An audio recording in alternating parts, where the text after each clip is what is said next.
loodan, et keegi ei tulnud kuulama. Kõik olid mõtlema, looma, otsima ja tõsi küll, eks siis sissejuhatuseks ja kuidagi mingi teema olulisuse käsitlemiseks ma ütlen ka üht-teist, aga igal hetkel võib igaüks sekkuda, täpsustada, küsida, lisada, süvendada, laiendada, ükskõik. Nii et meil ei ole niisugust akadeemilist loengut, vaid üritame omavahel selgemaks saada seda, mis tundub olevat üsna üldiselt sassis. Kahjuks on niisugune asi. Ja emendalt öeldes täna natuke jaguneb nagu 2. Ehkki need 2 on omavahel seotud tihedalt. Esiteks mulle esitatud juba ka niisugune palve, et vaadata nüüd need põhilised mõisted korraks ükshaaval läbi. Ja seejärel kasvatuse üks kõige olulisemaid, lausa nurgakivina oluline teema ja selleks on identiteet. Ja see, mis võimaldab aru saada, kes ma olen. Kes ma olen? See on tähtis küsimus. Paljud ei mõtle selle peale, pole elust mõelnud.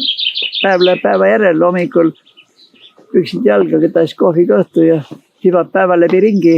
Õhtuks on väsinud ja selline küsimus üldse ei tule päeva korda. Kes ma olen? Kultuuri seos on põhjapaneva tähtsusega, aga seda ei saa tekitada. See tekib. Juhul kui luua selle tekkimiseks vajalikud eeldused. Ja kes seda ütleb, missugused need peavad olema, keegi ei ütle ette. Ta peab oma peaga ise mõtlema. Inimesed on erinevad. Ühel on nii, teisel on naa. Üks on arglik ja uje, teine on tormakas. Ja nii edasi, nii et pealegi see kõik kujuneb erinevad. Tegurid on erinevad. Ühele nii, teisele naa. Ühele on varakult, teisele hiljem. Üks hakkab varem taipama, teine pikka aega ei taipa veel ja aru ei saa. Teab igast asju, oskab ka, aru ei saa mitte midagi. Üks asju on. Ja kui keegi ütleb, et nii juhtub ainult lastega, siis see õige ei ole. Endal samad hädad. Niisiis vaatame nüüd möödunud kord, tuletan pisut meelde, sest kõik kohal olijad läinud aastal ei olnud. Ja möödunud aastal oli erilise teravusega päevakorral õppekava. Ja siis enne seda oli toimunud mitmesugused lahingud õppekava ümber. Mitu komisjoni oli, kes seda pidi ette valmistama ja üks tähtsam kui teine.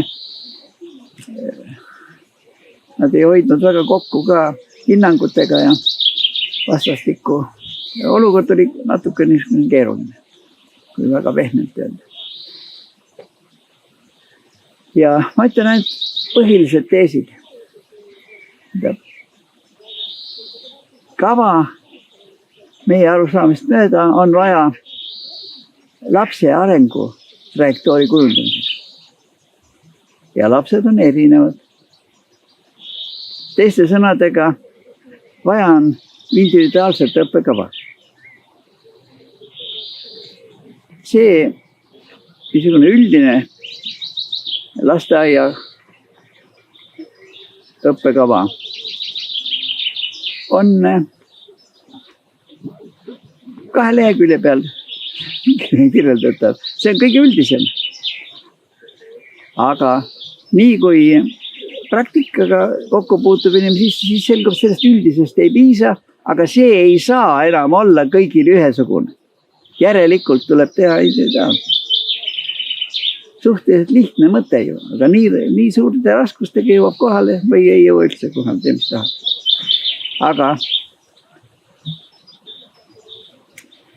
nüüd teine niisugune tähtis asi. Põhiseadus sätestab selles küsimuses väga konkreetselt. Kellel on otsustav sõna lapse haridustee valikul? Lapsevanemal. Põhiseaduses. Ja ükski haridusministeeriumi ametnik ja üldse keegi ei saa, ei tohi seda õigust usurpeerida. See õigus on lapse vanemal. Ja seega laste, ma ütlen siis, ma ei hakka siin õpetajad ja kasvatajad ja neid ütlema, ma ütlen lasteaednik. Et mulle see sõna meeldib, mulle tundub, et see on väga ilus sõna. Lasteaednik. Abistab vanemaid. Abistab vanemaid, sest otsustav sõna ja õigus otsustada siis ka kõigi detailide üle põhimõtteliselt on lapse vanemal. Selles kohas nõukogude ajal läks sisse, et ikkagi vanemad abistavad õpetajaid ja kooli ja kõiki teisi ja niimoodi, et otsustajaks on. Nõukogude ajal oli kommunistliku kasvatuse printsiip. Kõik pidid kasvama tulihingelistest kommunismi ehitajateks. Oli nii või ei olnud? Keegi mäletab ikka veel. Aga ei ole seda aega enam. See aeg on möödas ja loodame, et igavesti. Teine alus. Aga see tähendab, et kõik lapsed on isiksused, põhimõtteliselt isiksused ja kujunevad kodanikeks, kellel ei ole ükskõik, mis tema maal toimub. Ja nüüd ongi see asi, et ükskõik kui väike see inimene on, ta elab juba, mitte ainult ei valmistu elama, vaid juba elab, eks ole. Ja see, mis on antud arenguetapis oluline on, seda on vaja teada ja arvestada ja austada. Aga iga etapp on ühtlasi ettevalmistus järgmiseks etapiks ja nüüd oluline koht ja üleminekuks. Isegi määrava, erilise tähtsusega on üleminekud ühest arenguetapist teise. Ja arvatavasti kõige keerukam ja raskem üleminek inimesel elus üldse on sündimine siia ilma. Esimene suur üleminek. Aga kõik lasteaednikud teavad väga hästi, kõik lapsevanemad ju ka vähegi, kes on juba lapsi on, et siis on need üleminekud ja veel terve rida. Poistel ja tüdrukutel ja üldse natuke individuaalselt iserasustega kuskil 3. eluaasta keskel või lõpus on see negatiivismi periood. Kus ta ei ole halvaks lapseks läinud. Arenguetapp on niisugune, kus ta ajab vastu igale asjale.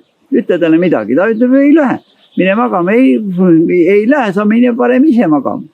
Ja räägib niisuguseid inetusi, eks ole. Ja kes seda ei tea, et see on arenguetapp, selle tõused juuksed turri pähe. Laps oli täitsa kena laps ja nüüd on põrsas lapse asemel. Mis asi see juhtus? Kes tegi mismoodi? Kuidas see asi sai juhtus? See mitte midagi erilist. See naljaga pooleks kuidagi see ülemineku aeg üle elada ja pärast on kena laps jälle tagasi. Aga ta on kogu aeg. Lapsed on põhimõtteliselt kõik head. Kogu aeg. Ainult mõni tegu ei ole väga hea. See on niisugune printsiip, ise endale sisendada. Mõnikord läheb seda täis ka. Aga möödunud aasta me rõhutasin väga, et on õpe, kasvatus ja kogemus. Õpe, kasvatus ja kogemuse ühtsus. See koht, kus ma nüüd oma parema käe sõrmi veeretan, see on nüüd tähtis. Aga sellest me ei saa rääkida, see tekib peas. Räägida saame õppest ja igas õppega seotud asjadest ja kavandada seda õpet ja üles ehitada kontsentrid ja igas mida ja kuidas ja õpe. Primaarne on kasvatus. aga see kõik kinnistub kogemusega, ta peab tegema, mitte kuulma ja rääkima sel teemal ainult, vaid praktiliselt tegema ise. Sellega kaasneb kogemus ja kogemus on siis praktikas tehtu emotsionaalne läbielamine. Ja siis kinnistub alateadvusse mõte selle kohta, et nii on tore või ära sa nii tee, vaata mis juhtub. Edaspidiseks võib-olla terveks eluks kogemus. Kogemus ei ole vähem tähtis kui õppe ja kasvatus. Kas see nüüd oli küllalt selgelt rõhutatud? Ja kui seda kohta, kus ma parema käe sõrmi praegu veeretan, ei teki üldse. No üks nendest kolmest on unaruses. Siis ei ole moraalset õigust niisuguses ametis olla. Kas keegi tahab vaielda? Nüüd õppe eelduseks on kõigepealt teadmine, tekst. Teadmine, mis on sõnastatud tekstiks.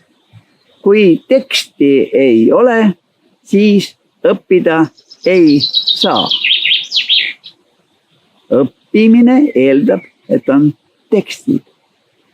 Muidugi nüüd terve rida nõudeid tekstidele, et need oleks eakohased ja arusaadavad ja nii edasi. Ja õpe toimub mingis keeles. Mingis keeles. Mitmes keeles on ju verbaalsete keelte kõrval on veel teisi märgisüsteeme ja sümbolite süsteeme, aga siis peab mingit tähendust omavate märkide kaudu toimub õpe.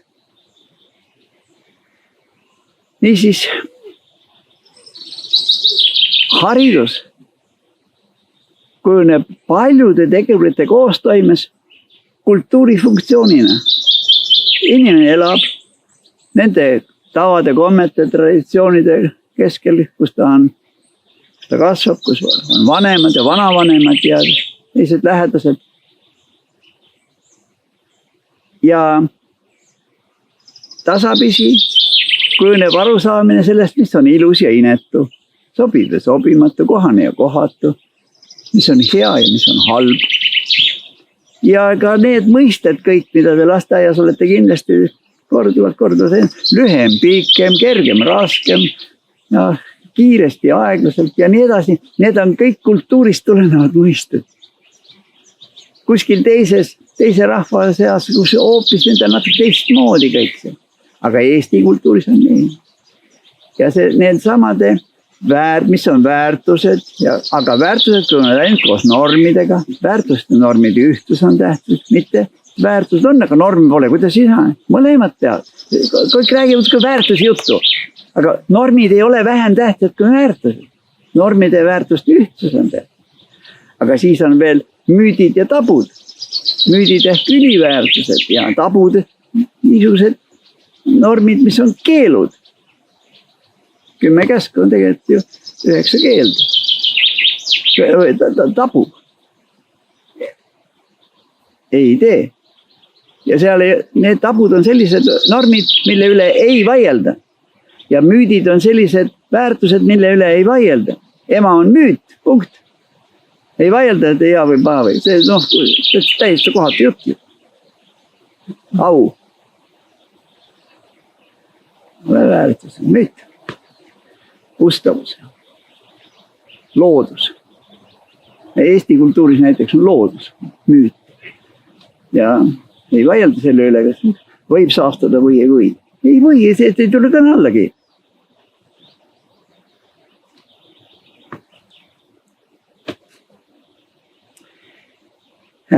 Nad ei julge praegu väga selgelt öelda, miks see metsa rüüstamine nii hoogsalt kulgeb. Metsad on ju müüdud maha kellele, teate kellele või? Suur osa, need ei ole Eesti kultuuriga mingit pistmist. Ei kujuta ette, et see on meile müüt, mida nad lõhuvad. Aga jätame selle teema praegu kõrvale. see oli ainult toodud siia näiteks selle kohta, et need müüdid ja tabud toimivad läbi kogu elu. Möödunud aastal oli veel ühele detailile, ma tahaks veel tuletada või tähelepanu paluda ja see oli, et kui see haridusproblemaatika ei alga, ei muutu oluliseks siis, kui laps läheb kooli. Või noh, ütleme siis niimoodi ka veel, eks ole, et nõustutakse mõnikord, lasteaed. Haridus algabki siis, kui laps läheb lasteaed. Teised ütlevad, ei, ikka kooli. Siis algab, lasteaias niisama mängivad.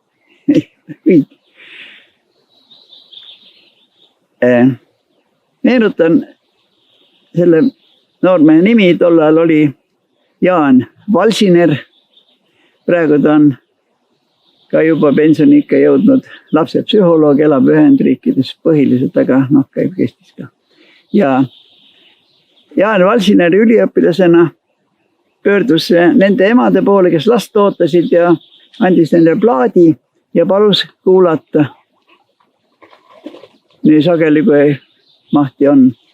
Ja siis, kui lapsed sündisid, siis ülikooli füüsikud konstrueeris sellise luti, mille sees oli andur ja kõikidele sel päeval sündinud lastele pandi lutt suhu ja see plaat mängima.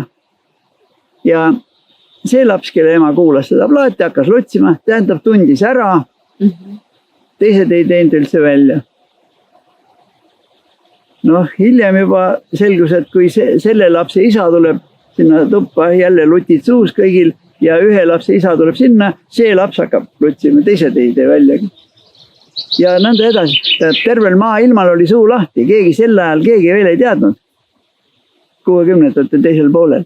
Et laps õpib juba embrüonaalses faasis. Juba mälu on ja kõike puha. Ja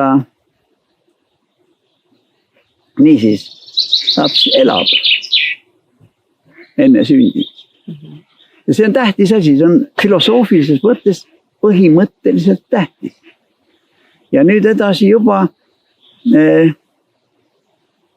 mida rohkem lapsega rääkida, mida vähem on igasugust pahandust ja adrenaliini ema veres. Ma ütlesin nüüd jämedalt.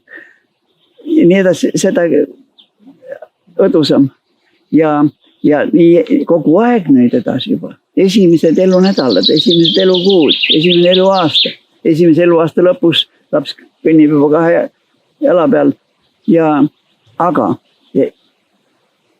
see on kõik väga õpetlik ja kasvatuslik see algus. Ja tähtis on nüüd veel seda rõhutada, et kui esimesed 3 eluaastat, mis eelnevad lasteaial, on ikkagi nii, et sõnavara jääb välja kujunemata, mina-teadvus kujunemata, meie arusaama pole, väärtused, normid, müüdid, tabud, kõik sassis, siis teha saad. Ja sellepärast ma lõpetan nüüd selle osa siis sellise natuke naljaka ettepanekuga. Lapsed tuleks võtta lasteaeda ja kooli enne sündi kindlasti. Nii kui õnnestub kurjale kiri ära saata, nii võimalikult kohe. Ja see on nüüd asi, mida oleks tarvis hoolikalt uurida, vaadata, saavutada, et lapse vanemad ja vanavanemad ja kõik igasugused isikud, kellel on pedagoogi diplom taskus, hakkaksid aru saama, milles asi ja miks seda peaks tegema. Ja edasi ka juba järgnevates arenguetappides ja muidugi mõista siis üleminekutes, millest ma rõhutasin. Ja igas etapis on midagi väga olulist kogu edasisele elule. Ja me nimetasime siin 3, kes ise sööma hakkame, ise riide panemine, ise asjade oma kohale panemine. Ja kui näiteks need samad 3 väikest asja jäävad kuidagi valesti, keegi söödab, keegi paneb riide, asju igal asjadel oma kohta ei ole. Ja niimoodi esimestel eluaastatel juhtub inimesega. Ja terve elu on hädas. Õpeta palju tahad, ikka on hädas. Asjad on kogu aeg kadunud. Parem on lihtsam on uus osta või ei leia, kust ta jäi, keegi ei tea. Ei tea, ta ei pane kohale oma tagasi. Tal ei olegi asjal oma kohta. Paberid kadunud, kõik kadunud. Ja aga söömisega sama asi, riietumisega ja nii edasi. Nii et, aga nüüd selle koha peal kriips ja vaatame nüüd need mõisted, põhilisi mõisted veel. Teadmine.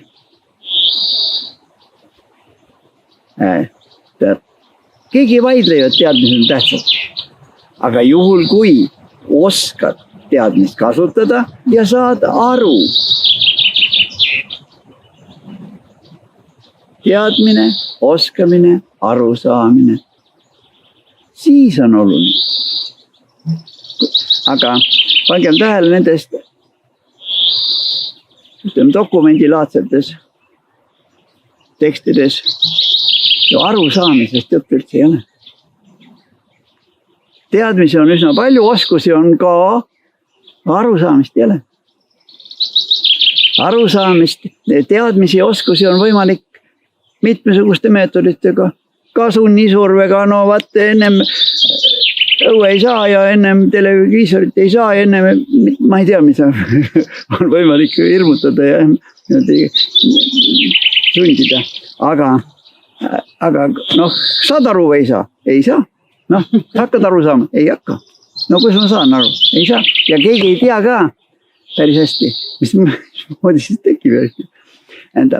Ja sellepärast noh, ma ei tea, kellegi jaoks võib-olla nalja, aga see ei ole üldse nalja, see asi. Lõpetuseks ma ütleks niimoodi, et ikkagi üks keskne küsimus on, kuidas lapsed õpivad oma peaga ise mõtlema. Ja siin minul on küll ikkagi niisugune printsiip, et ära ütle lapsele seda, mida ta võiks ise välja mõelda, millest ta peaks ise aru saama. Esita küsimusi, aita teda selle arusaama juurde. Aga ei maksa ütelda. Päris tuleb leida aega selleks, et tegeleda spetsiaalset aega, mitte mööda minna. Vaid spetsiaalselt. Ja kui laps hakkab äkki ja vaadake, mis nägu tal on siis, silmad lähevad särama, põsed õetud, siis on nii, sai aru. Miks? Ja väike, noh, on ju etapp ka, kus laps on nagu miksimasin, eks ole. Kogu aeg küsib ise ka kogu aeg miks ja miks, eks ole. Aga siis talle vastatakse ka mööda minnes niimoodi ja lõpuks öeldakse, et ära päri nii kaua sa jäta mind rahule. See on kuritegevuse vorm. Ja niisiis erinevas eas on nende küsimuste sisu muidugi erinev, aga need on kõik väga tähtsad küsimused. Rumalaid küsimusi põhimõtteliselt see olla, rumal küsimus võib olla väga valesti sõnastatud ja mõttetu, aga rumal on sel juhul küsija, mitte küsimus. Aga ka seda ei maksa harrastada, kindlasti mitte. Kui laps küsib, siis järelikult on see talle oluline ja siis tuleb ka täie tõsidusega mõtelda koos. Mõtelda koos. Mitte vastata, kuidas on, vaid mõtelda koos, vastus välja.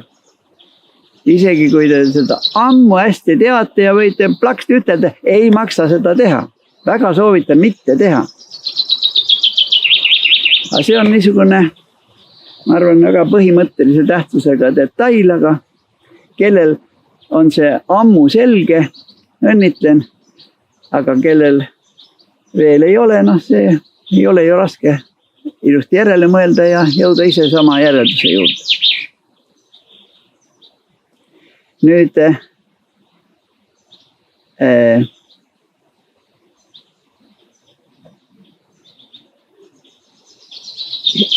vabandust, Indrek, tuleta veel kord meelde oma küsimust. Õppe ja õppimine. Jah. Õpe on tegevussüsteem. Õppimine on selle tegevussüsteemi üks element. Õppimine on üsna raske, keeruline tegevus. Üldse on 2 sellist rasket tegevust. Mis need 2 on? Mõtlemine. Mõtlemine, sellesse ritta ei lähe. Sellesse ritta läheb töö ja õppimine. Okay. Töö, töötamine. Töötamine on ära tegemine, teostus. Tööle peab eelnema mõte ja töö on siis mingi tarbimisväärtusega produkti valmistamine, teenuse osutamine või keskkonna korrastamine. 1 3 peab olema. Kui nende ühtegi neist 3 ei ole, siis tööd ei toimu. See lasteaednik ju ei tööta. Lasteaednik õpetab, kasvatab, mängib, möllab, matkab.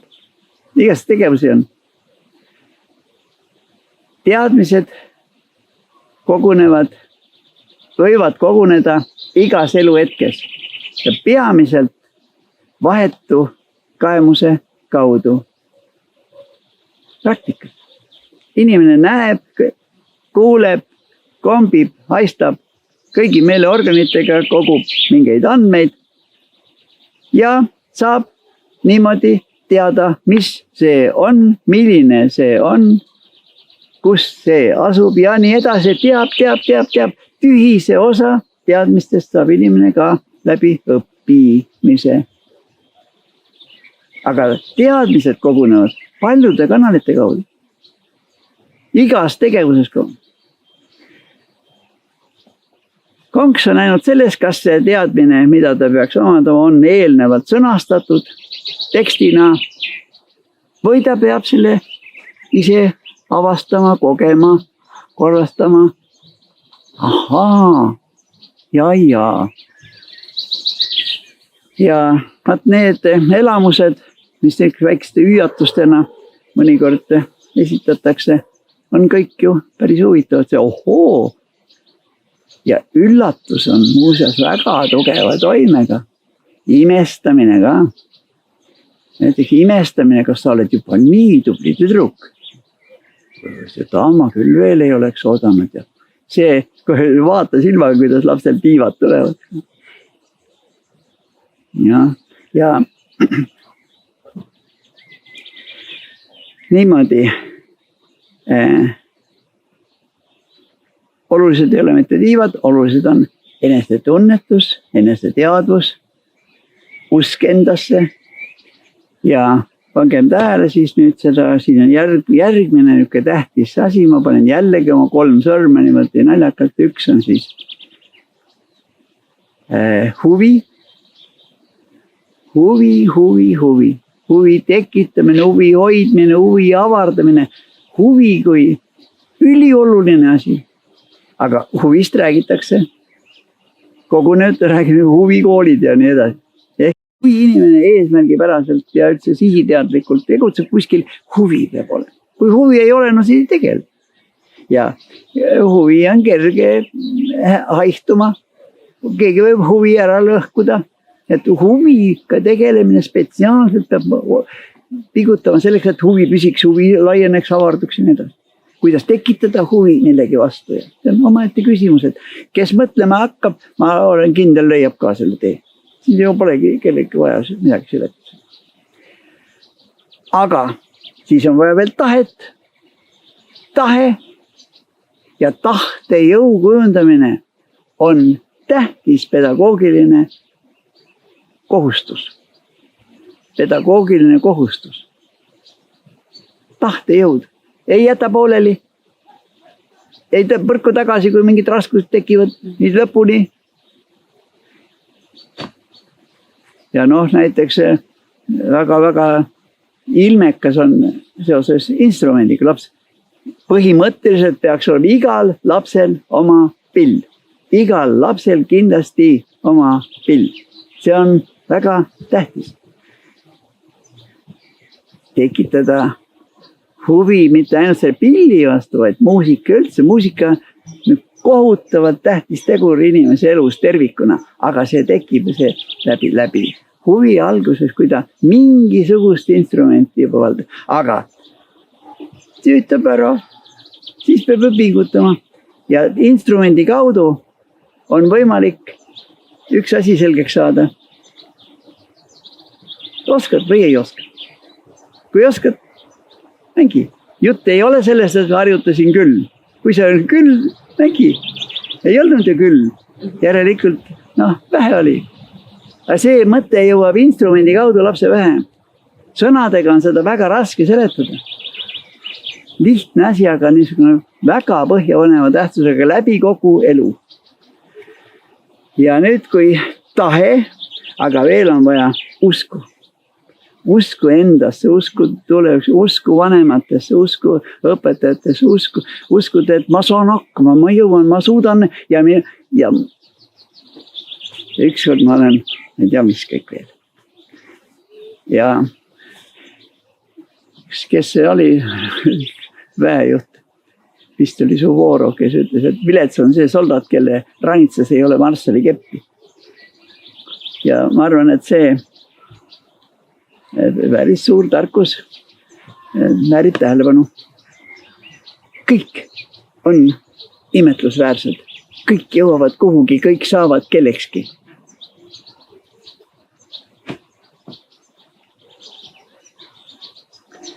Aga niisiis huvi, tahte ja usu ühtsus.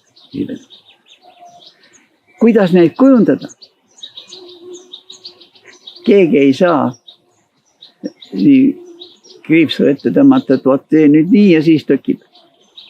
Sest käskida ju neid ühtegi ei saa, mitte ühte ei saa. Et vot nüüd on huvi, võta, nüüd hakkab. Ei, mis jutt see on?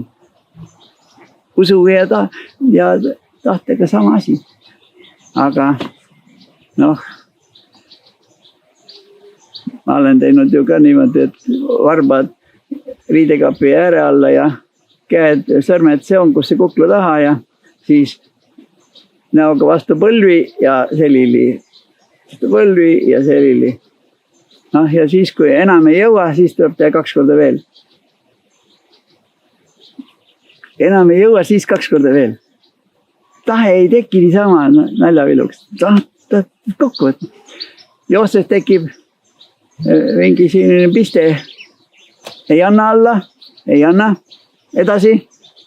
Tahte jõudu tekitada. Ma arvan, et tahe on nendes seostes niisugune eriliselt raske. Aga ma võin täiesti eksida selle koha peal. Mõningatel puhkudel võib olla hoopis usuga nii, et inimene ei usu mitte midagi ega mitte kedagi. Teda on petetud, ta on mitu korda veendunud, et ei maksa uskuda, jutt ei maksa uskuda ja seda, mida ja üldse ei usu ühtegi asja. Mis siis teeb? See on tõeline õnnetus on juhtunud. Mis nüüd teha? Ja pangem tähele, et ka lasteaias ja koolis ja ei ole karja, kari on laudas. Aga igaüks on eripärane, igalühel on õigus olla iseendaks, kordumatuks, ainulaadseks, imetlusväärseks. Muidugi ei räägita sellest kogu aeg. Seda kantakse südames. Ja see on see asi, mis muudab selle kogu pedagoogilise tegevuse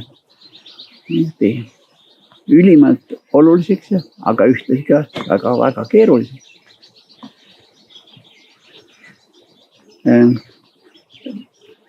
Kui minul vähegi minust midagi sõltuks, siis ma arvan, et kõige eredamad isikud, kes siia sünnivad, kellel on loodus või looja, kes kuidas vaatab asjadele, kellel on eriliselt elde olnud, need peaksid minema õpetajaks.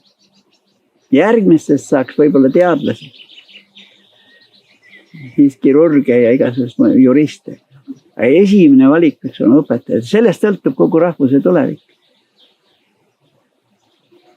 Aga kas see on ka natuke see üldse müüdi teema, et kui väärtuslik meile kõigile see haridus on? Nojah, ja vaata selle koha pealt algabki seda pihta, et kui luuakse kujutlus niimoodi, et haridus ongi see, mida lasteaias ja koolis tehakse ja mida sealt antakse. See ongi haridus. Siis nad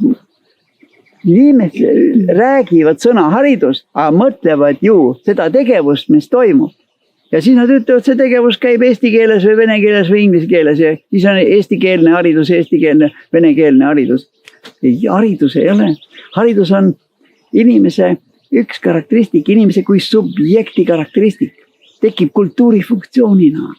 Keegi ei tea, haridus on alati ime. Keegi ei saa kunagi öelda, kes tegi, millal tegi, mida tegi, kuidas tegi, et järsku haritud tüdruk, haritud poiss. Millal tekkis, kuidas tekkis, ei tea ju. Küll aga on tekitatud selline keskkond, kus on väga vaja olla asjatundlik, väga hästi oma peaga mõtelda ilusti, teha häid otsuseid, seada eesmärke, valida vahendid eesmärkide saavutamiseks ja kehtestada tegutsemise printsiibid, hindamise kriteeriumid on tark inimene. Seda osatakse väärtustada, ja laps vaatab, et see kõik on väga tähtis mulle ka ju. Ja ühel hetkel ongi haritud. Aga siis selgub, et üks asi on see üldharidus, mille mõte on ainult tekitada potentsiaal selleks, et olla elukestvas õppes. Kõik. Tööle minna ei saa, uurima ei saa, üldse kuskile ei saa. Aga eeldused on nüüd olla elukestvalt enese täiendamises õppes igas sõna tähenduses. Aga nüüd selleks, et rakenduda mingis valdkonnas, on tarvis eriala ettevalmistust. Eriala. Kuidas eriala vene keeles on? Inglise keeles? Vene keeles tõlgitage nagu spetsiaalnost. Spetsiaalnost. Inglise speciality, erialane ettevalmistus. Ja kui te nüüd saate mahti, vaadake, milline peaks olema lasteaedniku erialane ettevalmistus. Mida ta siis peab teadma, oskama, millest peab aru saama, millises valdkonnas siis peab olema kogemus, erialane kvalifikatsioon, erialane orientatsioon, erialane motivatsioon, erialane ettevalmistus. Aga eriala ei rakendu, rakendub ikkagi isiksus. Eriala on üks rakendumise eeldus. Aga nüüd on vaja kutsealast ettevalmistust. Kutse vene keeles. Professia. Ja inglise keeles vocation. Ja nüüd on kutse. Pedagoogi kutse. Arst on kutse, ohvitser on kutse, insener on kutse. Kutsealane ettevalmistus ei ole vähem tähtis kui erialane. Aga kui võetakse, kui määratakse, valitakse, nimetatakse kuhugi, siis ju mingile ametikohale. Ametikohaga kaasnevad õigused otsustada ja kohustus vastutada. Õigus otsustada kaasneb ametikohaga, mitte eriala või kutsega, vaid ametikohaga. Selleks, et ametikohal teha häid otsuseid ja käituda mõistlikult ja tegutseda igas mõttes kvalifitseeritult. Selleks on vaja erialast ja kutsealast ettevalmistust. Aga ametialaselt ta teeb oma otsused, seab eesmärki, valib vahendeid, saavutab inimeste koostöö, hindab, rakendab, otsustab, käseb, keelab ja nõnda edasi. See on kõik ametialane tegevus. Ja ametialaste ettevalmistust Eestis praegu suurt ei võimaldata. See on meie kirstunael. Kas keegi tahab vaielda? Panen jälle sõrmed niimoodi eriala, kutsealane ja ametialane. See koht on. Erialast ei piisa. Oled lugenud kuskil lehes praegu, lähed õppima mida? Eriala. tippi lähed eriala, mis erialal sa lähed? Eriala. Ja ongi erialane õpe. Eriala on. Kutsealane on väga vilets, ametialas pole ollagi. Noh, seda kohta ei teki. Ja siis räägid, et kehvast on kõik. Saagi olla parem ju. Ettevalmistus ei ole selleks mõeldud, et inimesed saaksid rakenduda produktiivselt, efektiivselt ja intensiivselt. Kas see oli liiga keeruline asi? Mina ei usu, et see nii raske, et inimese pea ei võta. Või mis siis põhjuseks võib olla? Keegi spetsiaalselt sosserdab või? Et noh, välja sureks. Vaatame korraks ise vaikselt oma ette, noh, lähemate sõpradega koos võib seda ka teha, et milline peaks 2021 Eesti Vabariik peaks olema, erialane ettevalmistus peaks olema selline, kutsealane peaks olema selline ja ametialane peaks olema selline. Kvalifikatsioon, orientatsioon, motivatsioon, vähemalt need. Muidugi sealt võib edasi minna veel on seal sellised afiliatsioon, näiteks filantroop on samast tüvest sõna ju. See on inimlik headus, südamlikkus, sõbralikkus. See vähe tähtis ei ole. Ja siis on veel intuitsioon. Suurema osa väga olulisi otsuseid teeb inimene intuitsiooni varal. Pedagoogilisest tegevusest ei mõtle, mis mudel siin, kuidas moodi, eks ole, vaid intuitsioon ütleb kogemuse varal. Kogemusest kasvab välja otstarbekuse hindamise kriteeriumide süsteem ja mis ongi intuitiivne ju. Suured otsused, noh, kellega oma kodu rajada ja lapsed puretseda. Keegi ju ei ekstrapoleeri ja modelleeri. Süda ütleb ja mis see on? Intuitiivne otsus. Nii. Niisiis haritus. Üks on haridus. Vene keeles on obrazovanje. See on protsess. Ajalises järgnevuses ja loogilises seoses olevate sündmuste järjepidev jada. Haridus kui protsess. Me ütleksime niimoodi, et see on siis valmisolekute kujunemise elukestev jada. Haridus kui protsess. Kuidas valmisolekut kujuneb? Milleks on vaja valmis olla? No, kultuuris fikseerub. Kuskil tuleb saavutada valmisolek kooli minna, valmisolek tööle minna, valmisolek perekond rajada, valmisolek ja nii edasi. Lõpuks on vaja valmisolekut siit ilmast lahkuda, see pole ka lihtne. Aga niisiis valmisolekute kujunemise elukestev jada. Aga järelikult õpetajad ja lapse vanemad peavad nüüd üsna täpselt ette kujutama, milleks on vaja postile ja tütarlastel erinevas eas valmis olla. Missugused ohud valitsevad, olla valmis nendest ohtudest kuidagi üle saama. Missugused võimalused avanevad ja olla valmis neid võimalusi kasutama. Valmis oled. Haridus. Aga nüüd edasi juba inimese hariduse kõrval peab olema informeeritus. Haridus kui protsess on üks asi, haritus, haritud olek, obrazovanõi või educated person.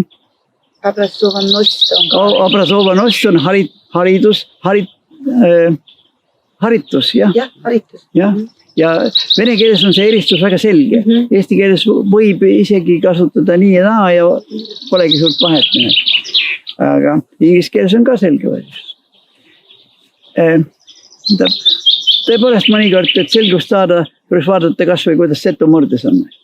Saaremaal räägitakse. Inglise keeles veel mingis teises keeles ja siis läheb selgust tekib pähe. Ja muidugi jällegi, kui see haritus, informeeritus ja kogemus. Eile terve rahvas meil meenutas 80 aasta taguseid sündmusi. Ma teen pisikese kõrvale võike selle vabandustega, aga noh, eile oli nii kurb päev. mul on muuseas meeles. Ja 14. See on 2, või tänast nüüd, või eilsest, eelmine päev. Vaata, kui pisik sissejuhatuse, et see Koidula tänav, kui läheb sinna üleste Kadriorgu, eks ole, Koidula tänav lõpeb Kadriorgu. Aga selle kohe siin nurga peal, nii kui Koidula tänav lõppes, siin oli suur liivakast, umbes nii suur nagu siit see allikas ja see pingid juurde arvab. Niisugune liivakast oli seal. 100 last korraga mängis kõik. Niisugune asi oli. Ja meie seal ka muidugi ja nähtavasti, seda, mis seal kõik oli, seda ma ei tea. Ma olin 5. Aga mina tulin koju, ema juurde ütles, mul on nüüd vaja palju raha. Seda ma mäletan. Palju raha. Ema küsis, miks sul palju raha on vaja? Ma tahan minna nüüd oma pruudiga pilti tegema. Nähtavasti polnud aimugi, mis see maksab, aga palju kindlasti. Ja me teadsime ka, kus see fotograaf on ja siis läksimegi. Ja palusime fotograafil pilti teha ja 2 pilti, üks sai talle, teine sai mulle. Ja see pilt on avaldatud Vanaisa raamatus seal lõpus. See raamat Vanaisa, seal on. Järgmisel ööl külitati ära. Aga fotograaf ütles, et homme tulge järele. Ja mina ütlesin, ei, et me tahame kohe kätte saada. No siis peate ootama. Mis siis? Ootame küll. Ja need nätsked pildid toodi, need ei olnud päris kuivad. Ja ega muidugi rohkem enam näinud ei ole. Ei teagi, kas see on elus üldse või ei ole. Aga mis siis selline mälestus 80 aasta tagusest. Õhus oli nähtavasti ikka mingist väga ärevust oli. Muidu ei oleks üks mõtet tekkinud ju. Miks ma seda praegu meenutan? Ainult selleks, et öelda 3 aastat, 4 aastat, 5 aastat, 6 aastat. See, mis juhtub, jätab elukestva jälje. Ja pangem tähele, et siin on nüüd aeg, see aeg, mida maakera oma tiirlemise ja pöörlemisega meile siis dikteerib ja mida me arvestame selle tiirlemise ja pöörlemise alusel. See on nüüd üks asi ja las ta tiirleb. Aga meie elu kulgeb hoopis teises ajas. See sotsiaalne elu võib toimuda paralleelselt 2-3 elu. Võib ühe ära lõpetada, alustada uut elu. On seda juhtunud.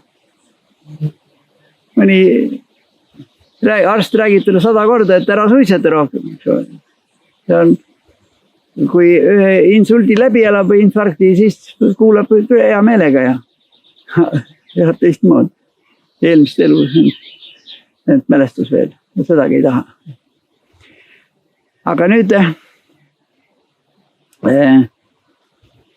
selleks sotsiaalse aja ühikuks on sündmus. Ja lasteaia sündmus on tähendustamavate sündmus, lasteaia minut on tähendustamavate sündmuste tihedus. Mida väiksem on vahe tähendustamavate sündmuste vahel, seda kiiremini kulgeb aeg ja seda pikemaks osutub lasteaia elu. Siis on põnev, siis on iga päev võib olla nagu nädal, iga nädal nagu pool aastat. Ja igaüks on kogenud seda efekti küll ka arvatavasti, kui mingi ekskursioon on või mingi välisreis või 10 päeva oli. Aga tundub nagu 2 aastat. Mida kiiremini kulgeb aeg, seda pikem on elu. Ja see aastate arv, see on väga vähe tähtis. Mõni on juba üsna noorelt täitsa vana. Mõni on päris vanalt veel üsna kõbus. Nii et see on kõik, need on isegi asjad.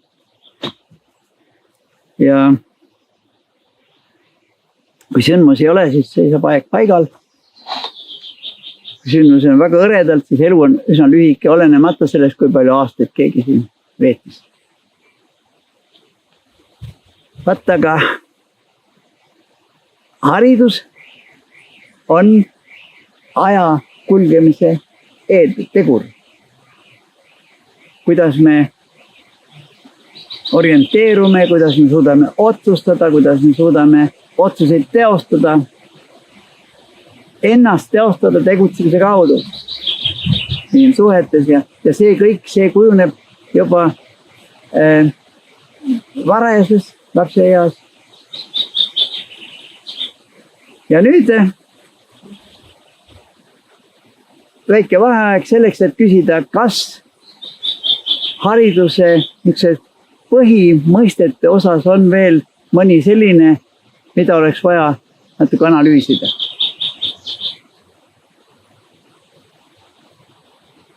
Ei paista olevat. Lähme siis selle meie arutluse teise osa juurde või nojah, kui seda meenutust osaks ei pea. Ja selleks on siis identiteedi. Hiljaaegu dotsent Kuurme pidas Eesti Raadios ühe arutluse, intervjuu andis, kus ta rõhutas kasvatuse tähtsust.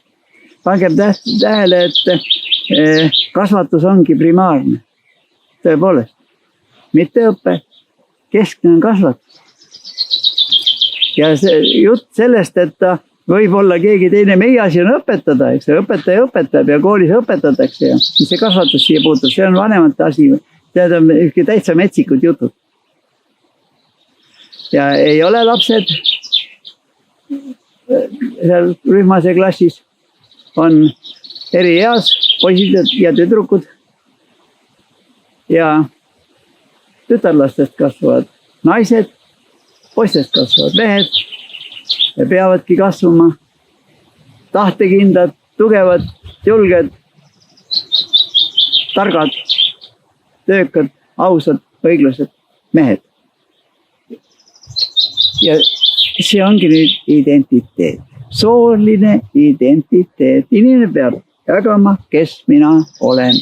Mina olen tütarlaps, tüdruk, neiu, naine. Ja see on sooidentiteet. Aga see põimub nüüd mitmes muudega, näiteks vanuse identiteet. Inimene jagab välja ju, kui vana ta on. Tervise identiteet samuti. Keegi ei pea ütlema. Saab ise aru ju. See on see identiteet, rahvusidentiteet. Mulle siin südant soojendas üks lapselaps hiljaaegu. Ma kuulasin kõrvalt, et omavahel mingi arusaamatuseni seal tekkis ja siis teine ütles, eestlane nii ei tee.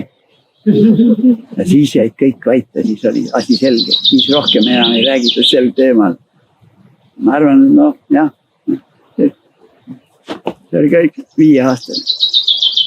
Aga tal on ikka tähtis asi ka, kui näiteks hümne hakkas mängima, siis ei lostuta diivani peal, siis tõuseb püsti ilusti ja käed on siin. Ja hümn, vapp, lipp, sümbolid, aga need on riiklikud ja need on ka kohalik identiteet. Meie küla rahvas siin ja meie, missugune see meie on neid, see võib olla meie lasteaed, asutus, meie tunne. See võib olla väga sügav ja niisugune rahvuse identiteet, kultuuri identiteet, mille eest minnakse lahingusse ja surma.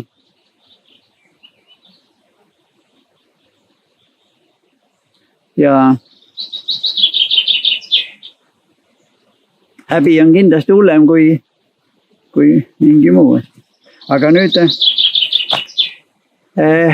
pangem tähele siis, et identiteeti ei saa tekitada. identiteet kujuneb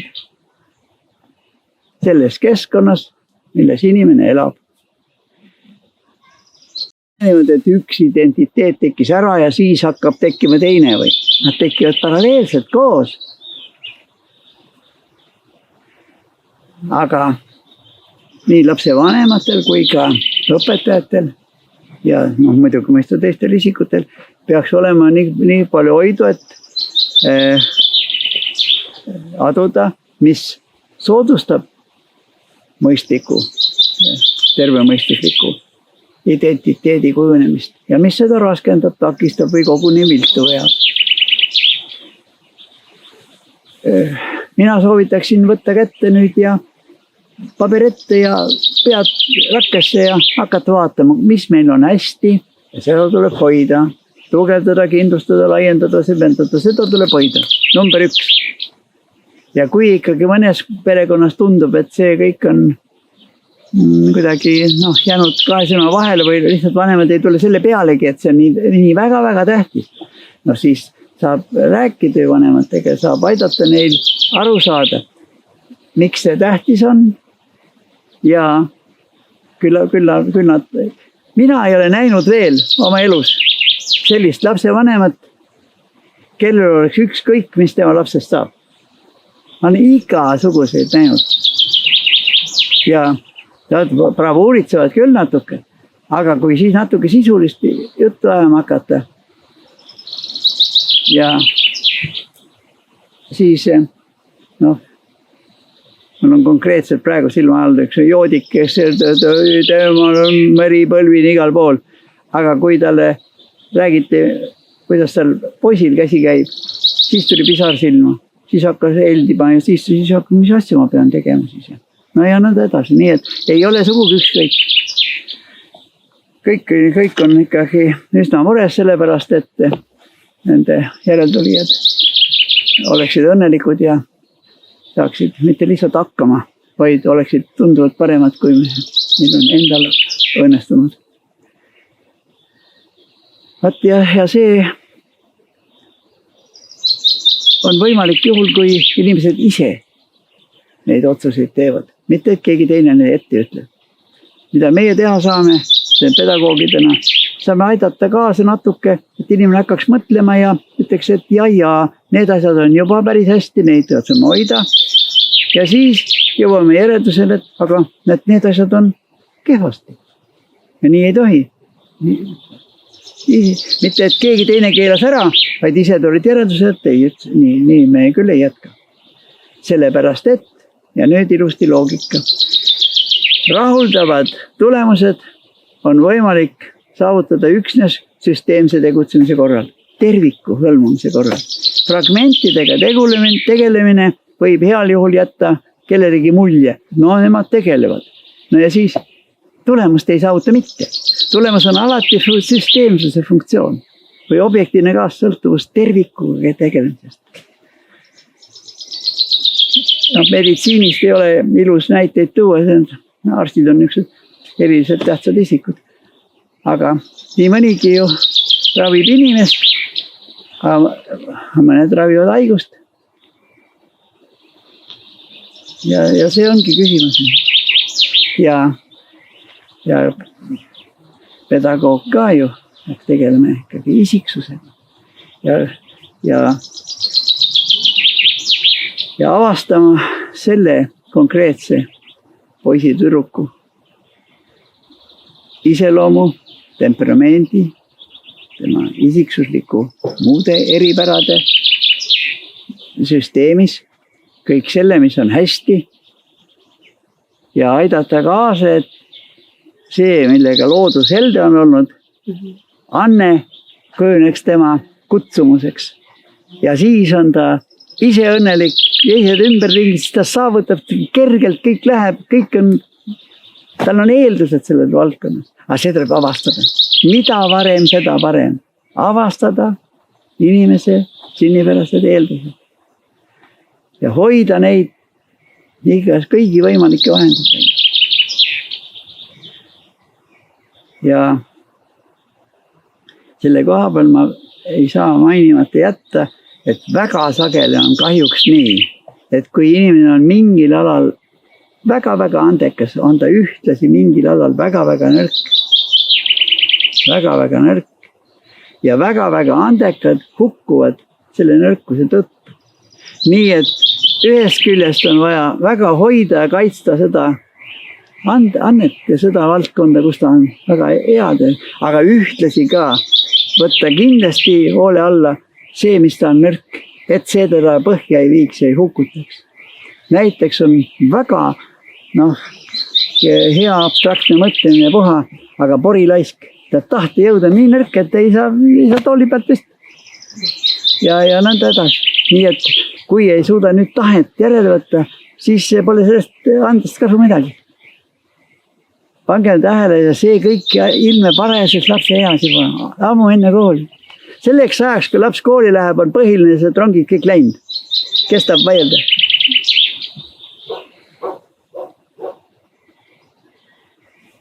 Kõige tähtsamad asjad on selleks ajaks juba toimunud. Edasi saab ju jätkata. Jätkata saab seda, mis on tekkinud, aga kui polegi tekkinud, mis siis saab? Ja see osa, mis eelneb koolile, kus on lasteaed ka ju, aga kaugeltki kõik lapsed ju ei käi lasteaias ja kui vähegi võimalik, siis ei maksa lasteaeda panna. Ma olen täitsa veendunud. Ikkagi, kõige tähtsam on uni. Teisele kohale mina panen armastuse, aga esikohal on uni. Mida rohkem laps saab magada, seda parem on. Kasvab ju ka ainult magada. Aga siis on huvi, tahe, siis on kõik teised asjad. Aga kui ikkagi see algus on väga konarlik, siis on pärast inimesel endal raske ja kõigil teistel tema ümber ka raske ja nii edasi. Aga nüüd esimene oli siis meil, et see, mis on hästi, seda tuleb hoida, tugevdada. Teine oli see, mis on kehvasti, seda tuleb siis täiustada, muuta, natuke korrastada, korraldada ringi. Aga siis selgub, et seda peaks ju veel olema, aga ei olegi. Ja siis ei maksa hädaldada, siis on vaja see luua. Aidata tekitada see, mis puudub. Ja muidugi siis on vaja avastada ka see, mida üldse olla ei tohi, aga on. Ja sellest on vaja vabaneda. Nii siis 4. Kes nüüd märkmeid teeb, siis kõik 4 punkti, eks ole. Esiteks see tugevdamine, täiustamine, lisamine, vabanemine.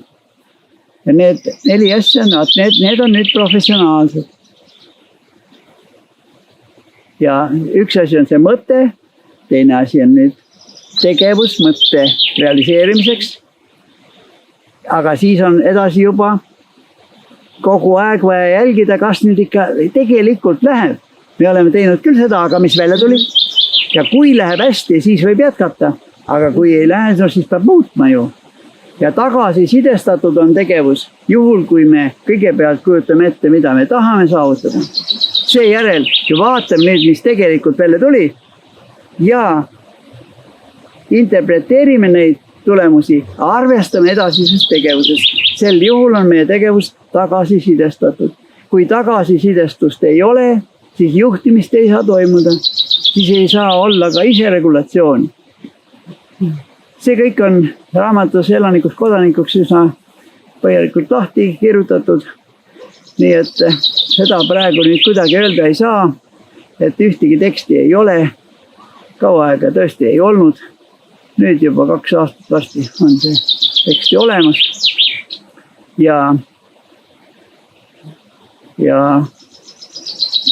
pole karta, et teda liiga selgeks saab, sest elu muutub.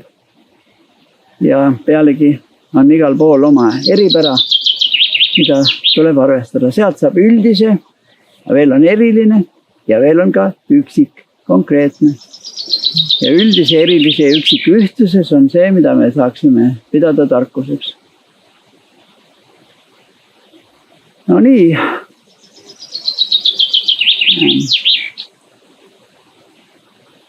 Kui te nüüd identiteedi juurde tulete, kuidas moodi siis, kelleks laps end peab, kelleks ta tahaks pidada kuidas saada selleks ja siis sealt juba saab inimesele natuke nõu anda, et mida ta võiks vaadata, joonistada, kirjeldada,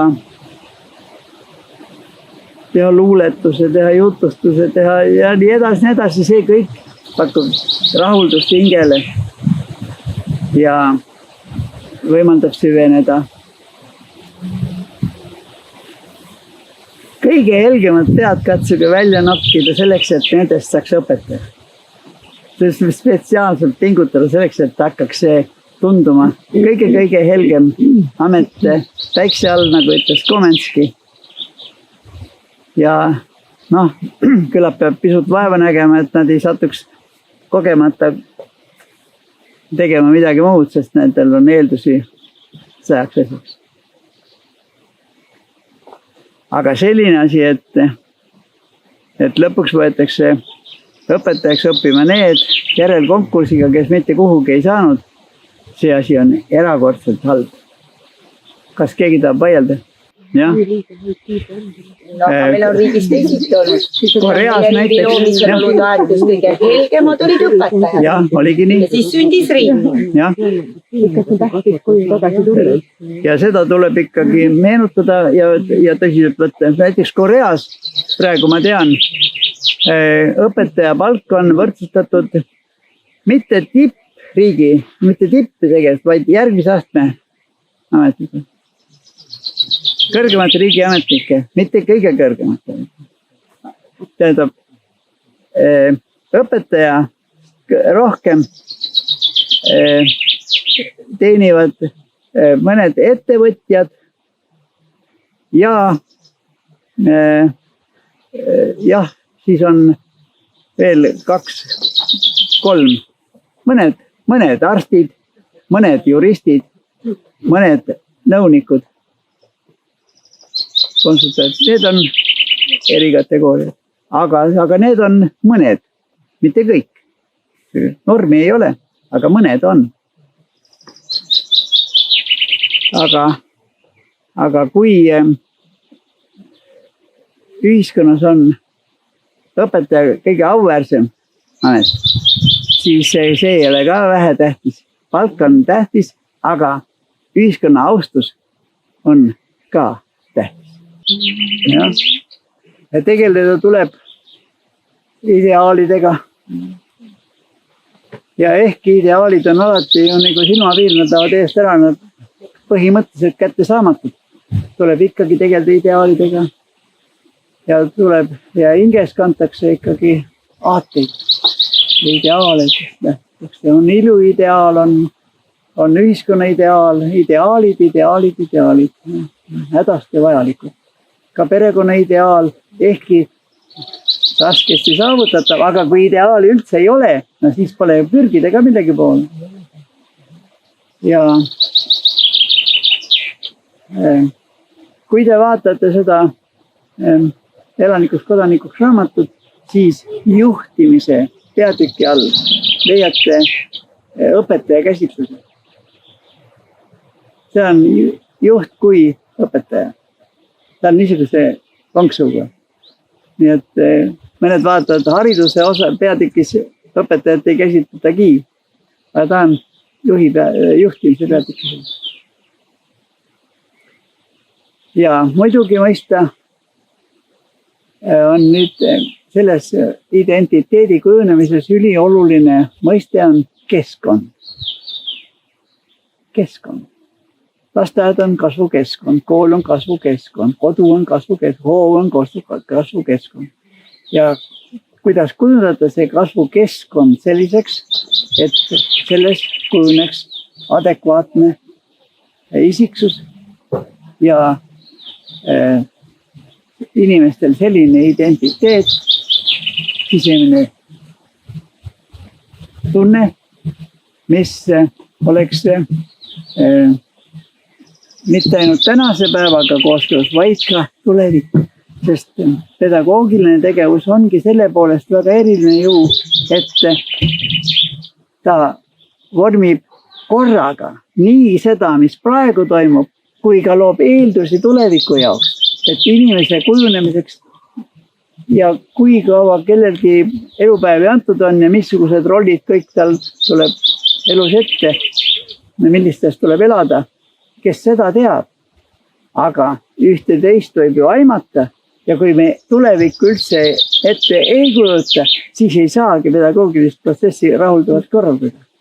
Nii et järgmine selline suuremat sorti soovitus on, proovige teha prognoose, milliseks kujuneb elu lähemas ja kaugemas tulevikus, kui läheb selliseks, mis me siis teeme, aga kui läheb teistsuguseks, mis siis saab. Mitmesuguseid variante võib ju teha ka stsenaariume, eks ole, üks on ikka must stsenaarium, olukord läheb veel hullemaks, kui siin koroona ajal oli, mis me siis teeme. Aga see koroona aeg juba oli näiteks selle kohta, et no kuule, täiesti teisiti ju teevad korraldada. Aga missugune veel võib olla? Kujuta ette, elektrit ei ole, mis siis teeb? Vett ei ole, kempsu pole, mitte midagi ei ole. Mismoodi elu siis läheb? Aga võib olla looduskatastroofe, võib olla mitmes muid katastroofe. Aga mis me siis teeme, kui on niisugune roosa stsenaarium, kõik on lillepidu, kõik läheb tunduvalt paremini, kui siiamaani on keegi suutnud unistada. Mis me siis teeme? Mis võib juhtuda? Ja kui ei juhtu õieti midagi, kõik läheb vanaviisi, kuidas me siis tegutseme. Tähendab, niisugused äärmused peaks olema ja tulevikku peab suutma natuke ette kujutada. Muidu on kõik liiga ootamatu. See muidugi kõiki kogu aeg naerma, kui talv tuleb iga kord ootamatult. Ehkki täpselt teada, et lumi sajab ju maha. Ja nõnda edasi. Aga mida ma tahtsin nüüd soovitada veel, et katsuge kavandada kõigepealt see, et ma joonistasin seelikusse suurem osa saame. Kuidas ennast näha? Enese nägemisi ei ole kerge. Ma nimetan, et selleks, et üldse midagi näha, tuleb leida küllalt palju vaatepunkte. Seda on raamatus pikalt lahti arutatud, aga enese nägemiseks see, mis peeglist paistab vastu, see on ka ju pealegi pööratud, aga see on ainult see üks pool ju. Aga mina kui indiviid, proovige modelleerida ennast kui indiviidi. Vaadake, indiviidid kõik olulised tunnused. Siin on pikkus, siin on raskus, siin on veel kõik niisugused kaasa arvatud passinumbri isikukood. Mina kui indiviidi tunnused. Edasi, mina kui isiksus. Lõputu, ääretu, piiritu, hoomamatu. Isiksus. Igaüks. Isiksus ongi inimese sotsiaalne kvaliteet ja proovige nüüd siis see identiteet lahti võtta. Mina kui isiksus. Kirjeldage ennast. Proovige kirjeldada ka mõnda teist teile hästi tuttavat isiksust. Lõpmata, keerukas, põhimõtteliselt hoomamatu. Aga nüüd edasi, mina kui subjekt. Mina kui aktiivne alge. Vaadake, missugustes protsessides te peate, teil on õigus, teil on kohustus olla otsustajaks, aga siis ühtlasi ka vastutajaks. Kellel on, kordan, eks ole, kellel on õigus millegi üle otsustada, on ühtlasi kohustus selle eest vastutada, mis tema otsuste täitmisega kaasneb. See on nüüd raske koht. Eesti seda ei ole. See on meie üks hädatallikas. Vastutamatus, vastutust ei ole. Õigusi tahaks juurde, kohustusi vähemaks, vastutust ei taha üldse. Ja nii ei saa. Ja edasi juba mina kui rollide kogum. Vaadake, mis rollid teil üldse on, aktuaalsed rollid. Töö juures või lasteaias seal ja ühiskonnas kuskil ja kodused rollid ja vaadake, kuidas nendes rollides te hakkama saate. kas on vaja mingis rollis olla natuke teistmoodi. Kui palju aega läheb igas rollis, kui palju jõudu kulub, energiat kulub igas rollis. Kas kuskilt tuleks tagasi tõmmata, kas kuskile tuleks lisada. Analüüsige natuke. Vaadake, kuidas lastel on eri rollid. Ja igas rollis on mingi staatus. Kõrge või madal. Ja kui on kõrge, siis tuleb hoida.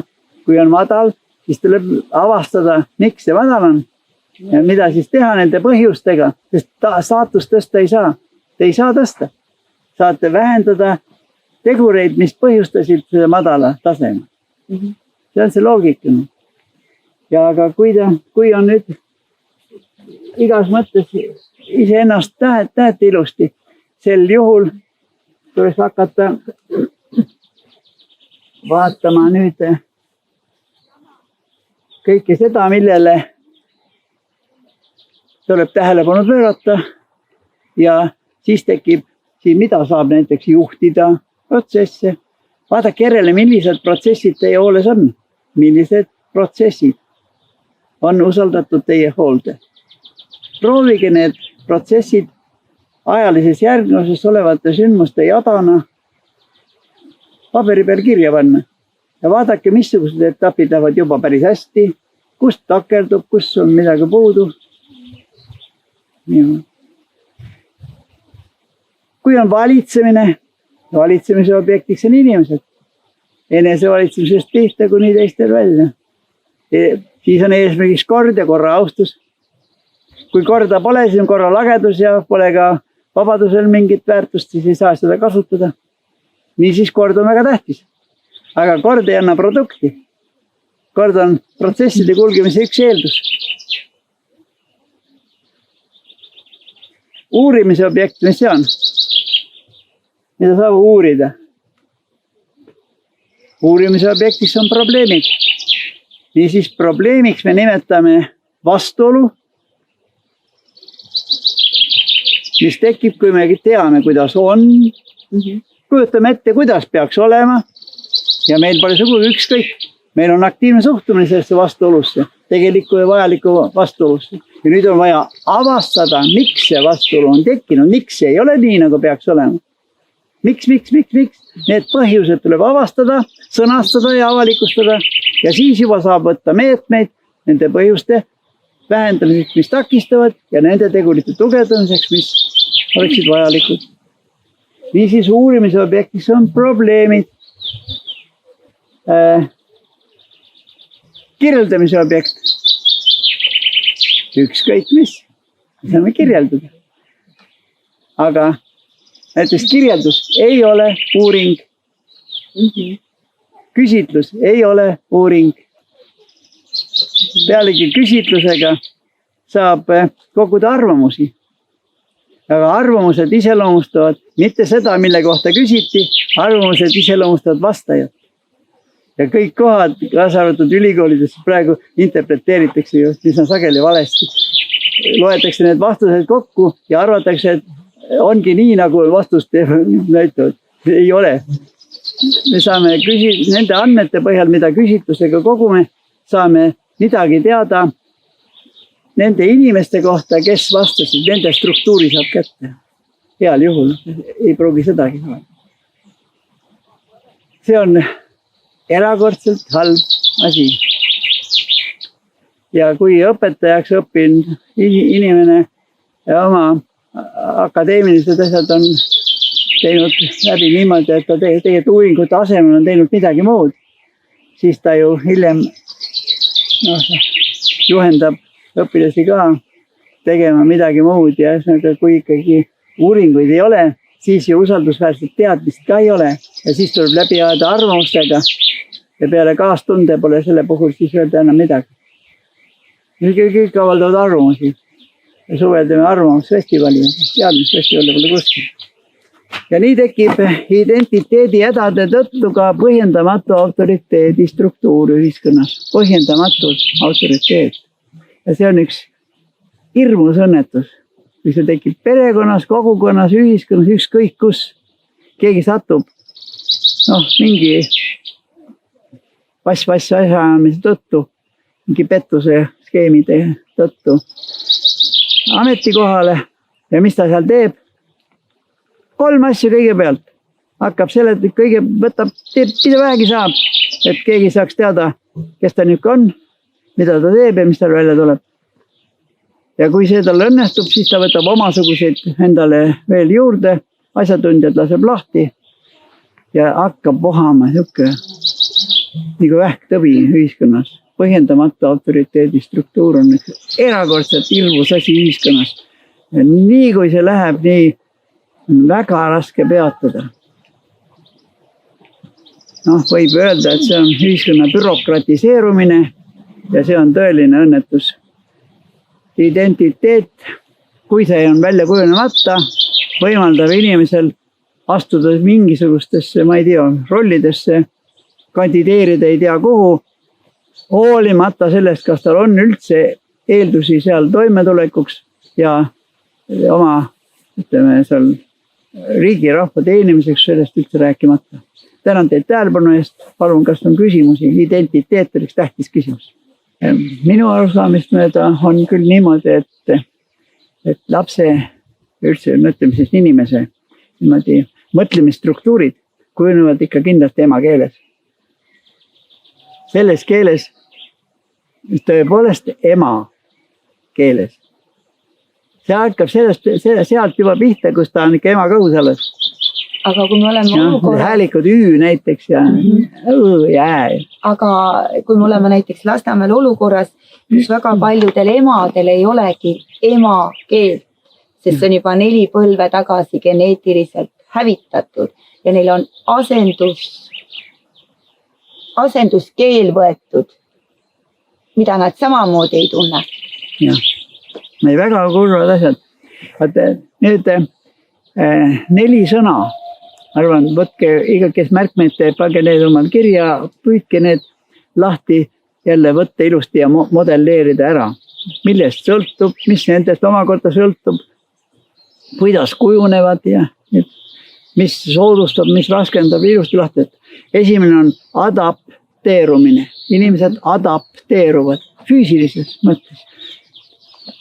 Kohanemine füüsilises mõttes. Teine sõna on sotsialiseerumine. Kuidas nad kohanevad sotsiaalses mõttes. Saavad selgeks need rollid, mis on inimestel ja mis need situatsioonis orienteerumine, mis on stabiilne, mis on ekstreemne situatsioon, konfliktsituatsioon, situatsioonide orienteerumine. Sotsialiseerumine, kohastumine isiksusena selles keskkonnas. Teine, kolmas on integreerumine. Ja integreerumine on see protsess, kus inimene säilitab oma kultuuriidentiteedi ja läheb sisse teise kultuuri. Venelastel on ütlemine, со своим уставом в чужой монастырь не ходят. Oma pühakirjaga teise ei minda. Sealt pead austama teiste kombeid. Ja vaata see, millegi pärast on kuskil president Ilvese ajal tehti mingi sõnausi ja siis tuli see sõna lõimumine. Keegi ei tea, mis see on, millest see sõltub, kuidas tekib, mis soodustab, raskendab. See sõna on, aga tähendusväli on sassis kõik. Nii. Aga nüüd tuleb 4. asi, 4. sõna. Ja see on assimileerumine. See on see, kus inimene oma sellest kultuurist eemaldub ja läheb sisse teise kultuuri. Neid näiteid on küll ja küll ka. Ja need 80 aastat või siin tagasi need vähem, nüüd juba natuke vähem, need, kes 49. aastal, mitte 49, 4. aastal läksid, nüüd on juba 3. põlvkond. Ja 3. põlvkond on üsnagi assimileerunud. Teine põlvkond oli integreerunud kolmas põlvkond assimile. Aga mida seal Lasnamäel tehakse Eesti lasteaias, kui on 2/3 vene lapsi ja Eesti rühmas ja 1/3 on Eesti lapsi, mis seal toimub integreerumine adapti? Seal ma arvan, on see suuremat sorti segadus ja pole ühtegi. See on mugav ühiskond. Seal devalveerumine toimub, kui vene laps ei ole ju võimeline hoobilt, andekamalt võib-olla on, aga eesti keeles omandama materjale, siis tehakse allahindlust, eks ole, aga sa ei saa rühmas ju õpetada nii, et teoorias muidugi saab väikses rühmas, et individuaalõpet anda, aga siis kannatab see eesti laste õpe täpselt samamoodi. Üks on õpe ja teine on nüüd kultuur ka, aga minu arusaamist mööda lootusetu tee, nii tohiks minna. Ja see põhiline häda ongi sellest, et kultuuri identiteet ei kujune välja. Ja ma arvan, et see peab ikka õppe, kasvatuse ja kogemuse ühtsus peab olema. See oli üks tähtsamaid asju, mida me täna käsitlesime. Õppe on üks väike osa sellest, mida vaja on. Ja seda võtta peamiseks ja ainsaks on minu arusaamist mööda viga. Kasvatus on kultuuri kontekstis, nii et sealt teistmoodi ei saagi. Kui on õpetaja on nagu teisest kultuurist, siis on kokkuvõttes midagi võib õppida, mingisuguse koguse teadmise võib pähe peksta, aga paraku haridust ei kujune. Ja see on, ta ei saa lõpuks aru enam, mis on kohane, mis on kohatu. See ongi nüüd see sama liberalismi teema, et me hävitame selle nii-öelda kultuuri konteksti kõik ära. USA ühiskond on liberalistlik ühiskond, sellepärast, et kõik immigrandid, kes sinna lähevad, nad on loonudki uue ühiskonna korra, kus tegelikult puuduvad igasugused reeglid. Nad ei ole marginaalses seisundis üksteise suhtes. Kõik on niukses nagu ilma juurdeta, aga ilma juurdeta ühiskonda, ilma identiteedita ühiskonda võimalik väga kiiresti kuskile suunas pöörata. Teed mingi väikse manipulatsiooni ja kõik kohe jooksevad nagu tuulelipud järgmises suunas. Et põhiseaduses on tõesti kohe preambulis, eks ole, see eesti keele ja kultuuri hoidmine. Aga seda tuleb ühtlasi mõelda niimoodi ja kellelgi ei ole õigust võtta meetmed, mis kahjustaks eesti keelt ja kultuuri. Ma arvan, et selline täiendus oleks vaja, täpsustus oleks vaja lisada. Aga selline asi, et panna selline segaklass, see kahjustab eestlasi kõigepealt.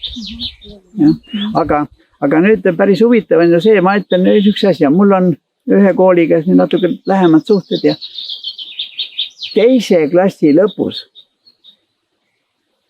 lapsed räägivad inglise keelt enam-vähem sama, mis eesti keel. Keele valdamises ei ole enam suurt vahet. Lobisevad, tülitsevad, kui vaja inglise keeles. Etendusi peavad kirja sõpru. 2 aastaga saab keele ilusti kätte kooli. See on nüüd ju 30 aastat juba kestab. Kui palju neid on, kes seda meetodit rakendavad? Minu teada 5-6 kooli.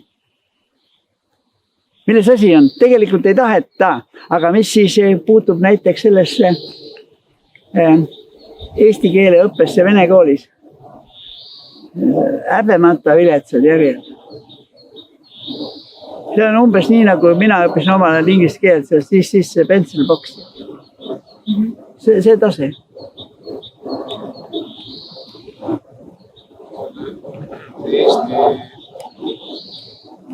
Vene lapse integreerimine Eestisse on tegelikult algama sellelt aluselt, et sellel vene lapsel on oma vene kogukonna tunnetus. Ma mõtlen, ala nagu Ivan Makarov, temast eestimeelsemat inimest on keeruline välja mõelda. Aga see tugineb sellele, et tema enda juured on kindlalt maas. Ta side vene kultuuriga, selle tegeliku kõrgkultuuriga, mitte mingisuguse, ma ei oska isegi näiteid vabadustest. See loob aluse, et pärast austatakse ka teist kultuuri ja tahte seda tundma. See on sama nagu normaalne eestlane üritab ju ka Dostojevskit originaalis lugeda, eks ole, päeva lõpuks ja nii taas. aga Lasnamäel just ongi see, ei ole juuri. et ei ole juuri. See on juba see tüdelmass, mis on Euroopa Liidu ideaal, mis nagu kergelt hallatav biomass. Ja tegelikult Lasnamäe venekeelsed lapsevanemad väga paljuski seisavad ise selle vastu, aga nad ei oska midagi paremat teha, kui panna oma laps lihtsalt Eesti lasteaiarühma. Ukrainas on see raamatukene võetud sisuliselt, Ukrainas eriti on Ülo nagu jumal. Ta on võetud haridussüsteemi, president on võtnud ta endale selleks nii-öelda käitumisjuhiseks ja selle arvel proovitakse siis teha terve seda riigi tervikliku paradigma uueks. Ja kui nüüd Ukraina meie jaoks, eestlase jaoks ei ole täna mingisugune selline, vähemalt meie ametnike jaoks ei ole suur etalon, aga näiteks kui see läheb kuskil ingliskeelses keelekeskkonnas õitsema, siis lõpuks võib-olla meie mõned isikud leiavad ka, et äkki on ikkagi otstarbekas ka siin midagi mõelda teistmoodi. Aga ei, see on väga huvitav eksperiment, see on ikka Ukraina riiklikul tasandil ka aktsepteeritud hariduseksperiment. Et see võimalik on teha.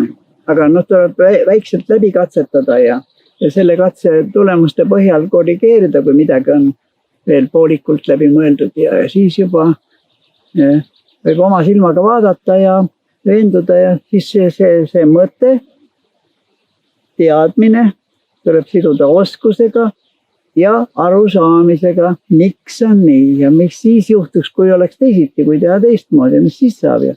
Et alternatiivid oleksid ja aidata inimene tasemele, kus ta otsustaks ise. Nii on mõistlik. Nii tulekski teha ja mitte, et kästi teha. Et te näete, seal on, programmis on kirjas ja tuleb teha, mitte nii. Ja. Aga muidugi on venelased siin ka omamoodi hädas. Ega neid Venemaal ka omadeks ei peeta. Siin ei kõlba ja seal ka ei kõlba. Ja siin on ühtemoodi raskused, seal on teistmoodi raskused. Aga paljud siiski ikkagi päris ilusti integreeruvad Eesti ühiskonda. Need, kes säilitavad oma vene kultuuri seose ja integreeruvad Eesti kultuuri, loevad Tammsaaret ja loevad igast asju, käivad teatris ja juhul, kui vene kultuur on all, siis on integratsioon igati väga kenasti tuleb välja. Nad ei kahtle üldse selles, et Eestis on elu tunduvalt parem kui mujal. Aga jällegi, mina saan ka öelda oma seisukoha ja põhjendada, aga kuidas igaüks mõtleb, see on tema isiklik asi. Ja. Aga niimoodi aeg-ajalt koguneda selleks, et koos mõtelda, on ikkagi päris vajalik. Mitte ainult selleks, et kuulda mõnda uut mõtet, vaid selleks, et veenduda ka selles, mis ma olen ise mõelnud ja teised mõtlevad samamoodi, järelikult see on päris hea mõte ju. Ja ikka mõte, ideed viivad maailma edasi. Kui ideid ei ole või mõtteid ei ole, kui inimesed ei suuda omandada keelt nii, et saaksid üksteisega ilusti arutada ja saaksid üksteise juttudest aru, siis tulebki segadus. Sel juhul ju, kui sõnadel on erinev tähendus, arutlused süvendavad segadust, mitte ei aita selgust saada. Ja see on tõeline õnnetus, kui enam ei saa inimesed üksteisest aru. Ja. Ma arvan, et väga tähtis mõte on see, et me ei pea ootama, et keegi teine tuleb meile siia seletama, kuidas meie peaksime elama, kuidas peaksime mõtlema, kuidas tulevasi põlvkondi kujundada. See on väga tähtis mõte. Seda peab tegema ise. Teiseks, väga tähtis on see, et